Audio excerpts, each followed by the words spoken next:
पुरीर जगन्नाथ मंदिर इतिहास रे बहुत प्राचीन अटे।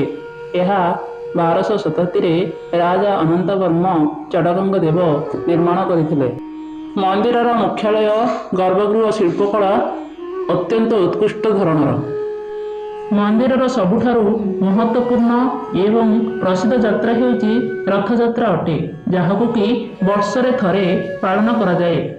एथिरे भगवान जगन्नाथ, बलभद्र एवं सुभद्रांकर मूर्ति रथरे निया जाए। मंदिरर रूपरेख ओडिया शैली रे निर्मित हेइची। यह चारोटी धर्म को समर्पित करा जाइची, हिंदू, जैन, बुद्ध एवं शैव धर्म। मंदिर रे दुईटी मुख्य भाग रही, बड़ देउल बा गर्भगृह एवं रसगृह बा प्रसाद भंडार। रसघरे भंडार पाई प्रत्येक वस्तु गुड़िक रखा जाए। जगन्नाथ मंदिर को चारोटी धाम मध्य गणा जाए, जार माने हिला यात्रा करुवा व्यक्ति चारि धार्मिक स्थल पुण्यता प्राप्ति हुए।